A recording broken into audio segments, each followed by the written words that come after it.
اس وقت چونکہ وہ زخمی حالت میں تھی، کیا کیا باتیں ہوئی، کیا کچھ آپ نے دیکھا اور کیس کے حوالے سے بتائیے گا یہ ایکچوئل ہے کیا؟ آپ نے بڑا ہی امپورٹنٹ سوال کیا، اور میں کہ سمجھتا ہوں کہ یہ بڑی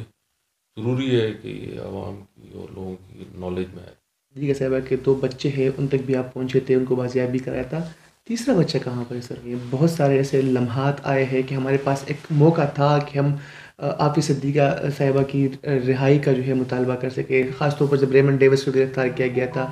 اس وقت سر کیوں آواز نہیں اٹھائی گئی، اور اس سارے معاملے میں آپ نے اس وقت کیا کیا سر؟ تو کوئی ریزولوشن بھی پاس کیا آپ نے، یا ایوان میں کس طرح آپ نے اس پورے کیس کو بیان کیا وہاں پر؟ سر ابھی حال ہی میں آپ کی ملاقات ہوئی ہے عافیہ صدیقہ صاحبہ سے، مینٹل ہیلتھ کس طرح ہے ان کی، کیا کیا باتیں ہوئی اور ان کی طرف سے کیا کیا کہا گیا آپ کو؟ ان کے دانت بھی سارے ٹوٹے ہوئے تھے، اور سیکچول ابیوز بھی کیا گیا، اور اس کا وہ بار بار ذکر کرتے رہی پوری ملاقات۔ ایک ہی پیغام دیا کہ میرا یہ پیغام ان تک پہنچاؤ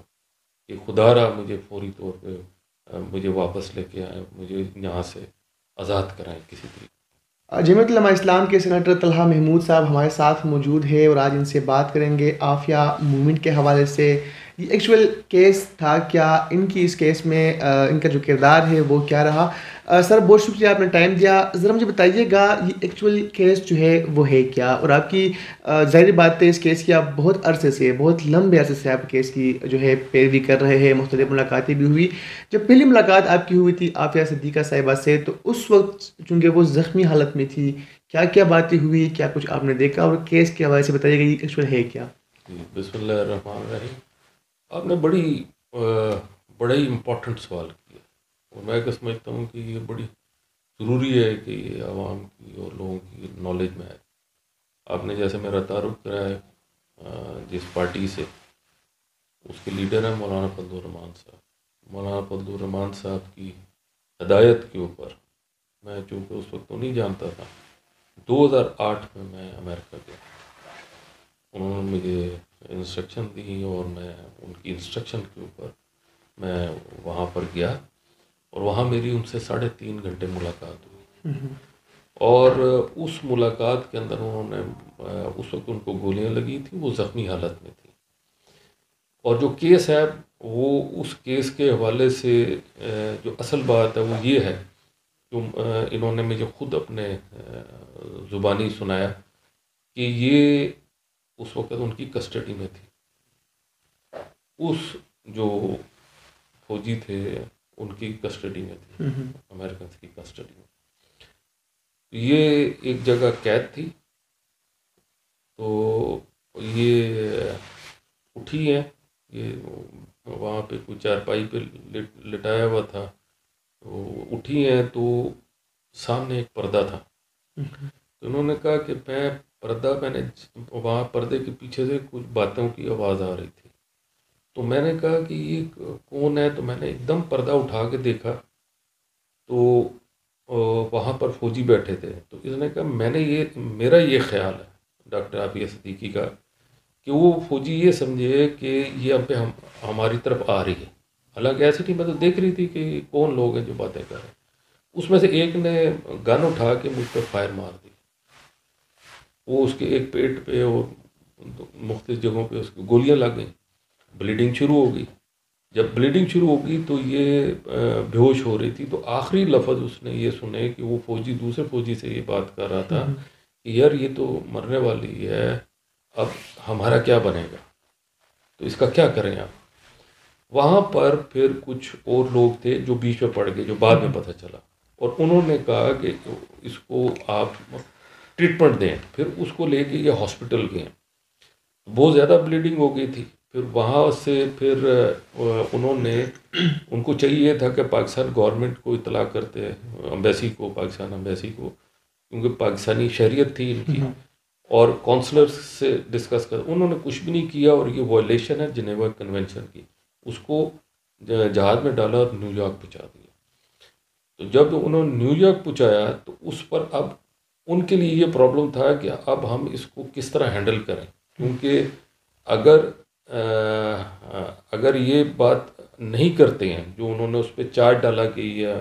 اس نے حملہ کیا ہے، تو پھر کوشچن یہ آتا ہے کہ اس کو گولیاں کیسے لگی ہیں اور کس نے ماری ہیں. وہ گولیاں ماری تھیں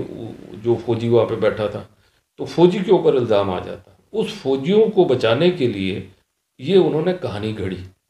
اور کہانی گھڑ کے اس کو اس کیس میں ڈال دیا کہ یہ تو ابھی ہم نے اس کو پکڑا ہے اور ایسا ہے ویسا ہے جو آپ نے سنا غزنی سے، اور ایسا کچھ بھی نہیں تھا. وہ تو آلریڈی ان کی کسٹڈی میں تھی، قید میں تھی ان کی. اور اس کے پروف ہیں، سیل نمبر 300 کچھ ایسا ہی ہے، جس میں ایک یو کے کی یورپ کی ایک خاتون جرنلسٹ تھی جس نے چیخوں کی آواز سنی تھی، اور جس نے ڈسکلوز کیا تھا کہ جہاں پہ کوئی خاتون ہے جو چیخ رہی ہے بہت زیادہ. یہ 2007-8 کی بات ہے. اس کے بعد اس کو جب وہاں پر پہنچایا تو وہاں پر ہم لوگ جب ہم اس کے پیچھے وہاں پر پہنچے ہیں مولانا فضل الرحمان صاحب کی ہدایت کے اوپر، تو انہوں نے اس کو نیو یارک سے شفٹ کر دیا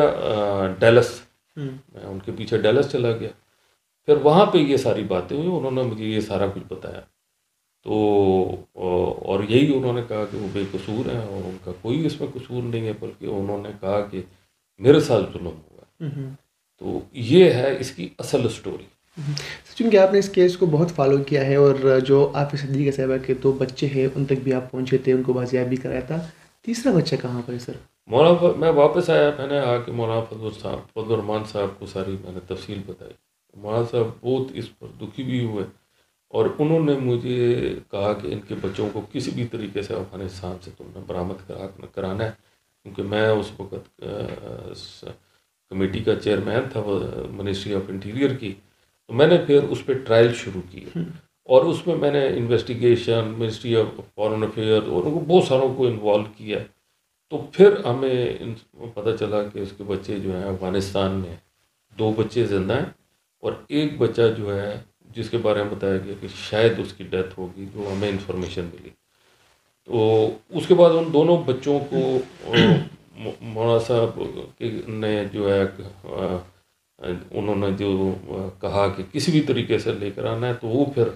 ان کی مدد سے کچھ مولانا صاحب کے ریسورسز تھے اس کے اندر، اس میں کر کے پھر ہم نے اس کو برآمد کیا. اور وہ بچی اور بچے اب الحمدللہ 15 سال سے ادھر ہی ہیں، اور ایک ہاؤس جاب کر رہا ہے بچہ، اور بچی جو ہے وہ 4th ایئر میں پڑھ رہی ہے. سر اس پورے دورانیے میں بہت سارے ایسے لمحات آئے ہیں کہ ہمارے پاس ایک موقع تھا کہ ہم عافیہ صدیقہ صاحبہ کی رہائی کا جو ہے مطالبہ کر سکے، خاص طور پر جب ریمنڈ ڈیوس کو گرفتار کیا گیا تھا. اس وقت سر کیوں آواز نہیں اٹھائی گئی، اور اس سارے معاملے میں آپ نے اس وقت کیا کیا سر؟ اس وقت جب ریمنڈ ڈیوس کا آیا تو میرے پاس مولانا صاحب کا فون آیا، اور مولانا صاحب نے مجھے فوراً کہا کہ آپ جو ہے اس پہ ریز کرو، کیونکہ تم اس کیس کو کر رہے ہو. تو میں نے اس پہ فوری طور پہ اسلام آباد پریس کلب کے اندر ایک پریس کانفرنس کی، اور میں نے کمیٹی کا اجلاس طلب کیا کہ ریمنڈ ڈیوس جس نے 2 آدمیوں کو جو ہے شہید کیا ہمارے، اور بڑی زیادتی اگر یہ موقع ہے آپ ان کو نہ دیں، تو وہ پریس کانفرنس کیا، میں آپ کو دے دوں گا، آپ دیکھ لیجئے گا، اس کے کلپ کے اندر آپ کو اندازہ ہو جائے گا. اور بڑی پھرتی کے ساتھ ریمنڈ ڈیوس کو آزاد کرا، حالانکہ وہ بہت اچھا موقع تھا، آپ ٹھیک کہہ رہے ہیں. تو یہ بھی موقع تھا، اور بھی کوئی ایسے موقع تھے جس پر ہماری جو حکومت تھی وہ صحیح طریقے سے اس کو پرسو نہیں کر سکی. سر چونکہ آپ ایوان کا حصہ بھی رہے، ایوان والا کا بھی حصہ رہے، اس سارے ٹینور کے دوران، اس سارے لمحے کے جتنا آپ نے اسٹرگل کیا ہے، اس سارے کیس کی پیروی کی ہے، تو کوئی ریزولوشن بھی پاس کیا آپ نے، یا ایوان میں کس طرح آپ نے اس پورے کیس کو بیان کیا وہاں پر؟ اس میں ریزولوشن جو ہے وہ مجھے بالکل ریزولوشن میں نے ایک نہیں کئی مرتبہ جو ہے جس طرح مجھے ہدایات ملی، میری پوری سپورٹ تھی ہماری پارٹی کی طرف سے، اور مولانا صاحب کے نے ریزولوشنس کے حوالے سے بات کی. میں نے ریزولوشن سارے پاس کرائے، ان کی کاپیاں بھی میں آپ کو دے دوں گا. یہ تو میں بہت عرصے سے اس کے ریزولوشن بھی پاس کرائے، اس کے اوپر ہم نے تحریک بھی چلائی، پھر مختلف جگہوں پر ہم جاتے رہے، جیسے جیسے ہم اس کے اندر اپنی کنٹریبیوشن ڈال سکتے تھے ہم نے پورے خلوص اور محبت کے ساتھ ڈالی ہے، کیونکہ یہ تو قوم کی بچی ہے. سر ابھی حال ہی میں آپ کی ملاقات ہوئی ہے آپ صدیقہ صاحبہ سے، مینٹل ہیلتھ کس طرح ہے ان کی، کیا کیا باتیں ہوئی اور ان کی طرف سے کیا کیا کہا گیا آپ کو؟ میری 2 گھنٹے ان سے ملاقات ہوئی ہے، اور میرے ساتھ کونسل جنرل ہیوسٹن کے جو چودھری آفتاب صاحب ہیں وہ بھی تھے۔ میں حالانکہ جا نہیں سکتا تھا، جہاں پر بہت سارے کام تھے اور معاملات تھے، لیکن مولانا صاحب نے ساری چیزوں سے مجھے آزاد کر کے پرائرٹی نمبر 1 پہ انہوں نے کہا اس کیس کو جو ہے ہر طریقے سے ہر حالت میں اس کو پرسو بھی کرو اور اس کو سارے کو نکالو۔ تو میں پھر امیجیٹلی میں امریکہ کے لیے روانہ ہو گیا، اور میں پہنچا ہوں ہیوسٹن، اور ہیوسٹن سے پھر میں ڈیلس۔ تو 1 تاریخ کو ملاقات ہوئی میری، حالانکہ 30 کو بھی میری ہو سکتی تھی، لیکن انہوں نے میرا ٹائم ٹیبل چینج کیا، جس کی وجہ سے میں اگر جلدی نہ پہنچتا تو شاید یہ ملاقات بھی نہیں ہو سکتی تھی۔ تو جو میری ملاقات ہوئی جس کا آپ احوال پوچھ رہے ہیں، وہ 2 گھنٹے تک رہی۔ اس میں اب وہ مینٹلی طور پہ بہت ڈسٹرب ہے، نمبر 1۔ دوسری بات یہ ہے کہ ان کے دانت بھی سارے ٹوٹے ہوئے تھے، اور اپنا ان کی بہن نے بتایا کہ کیونکہ انہوں نے حجاب اوڑا ہوا تھا جب ملاقات ہوئی، تو مجھے نہیں پتہ نظر، لیکن مجھے بتایا گیا کہ جہاں پہ بھی اس کے زخم ہے اور جسم کے دوسرے حصوں پہ بھی مختلف جگہ پہ، جو ڈاکٹر فوزیہ نے مجھے بتایا، اس پہ بھی زخم ہے، ان پہ تشدد اور اس کے ساتھ ساتھ سیکچول ابیوز بھی کیا گیا، اور اس کا وہ بار بار ذکر کرتے رہی پوری ملاقات کے اندر۔ اور میں جب اٹھا ہوں تو میں نے ان سے ذکر کیا اس طریقے سے کہ میں اور ہمارے بزرگ سب عبد الرحمان صاحب بہت پریشان بھی ہیں، اور آپ کو پیغام دینا چاہیں تو بتائیے۔ تو انہوں نے ایک ہی پیغام دیا کہ میرا یہ پیغام ان تک پہنچاؤ کہ خدا را مجھے فوری طور پہ مجھے واپس لے کے آئیں، مجھے یہاں سے آزاد کرائیں کسی طریقے سے۔ سر جو آپ کی باتیں سن کر بھی رونگٹے کھڑے ہو جاتی ہے، جس انداز کے ساتھ، جس انداز میں ان کو رکھا گیا ہے، جس طرح ان کے ساتھ زیادتی کی جا رہی ہے سر، ہم دیکھتے ہیں کہ انٹرنیشنل ہیومن رائٹس کونسل ہے، انسانی حقوق کی تنظیمیں ہیں، وہ کیا کر رہی ہے؟ کیا یہ انسانیت کی توہین نہیں ہے؟ یا جو پرزنر لا ہے، کیا یہ اس کی وائلیشن نہیں ہے سر؟ میں جب جیل میں ایسے داخل ہوا ہوں، میں سینیٹر بھی ہوں، میں federal minister, x federal minister بھی ہوں، 2 وزارتوں میں، لیکن ایسے لگ رہا تھا کہ جیسے پتہ نہیں ہم کون لوگ ہیں۔ بڑے بڑے گیٹ ادھر سے پیچھے سے ہمیں خوفزدہ کرنے کے لیے بند کر رہے ہیں،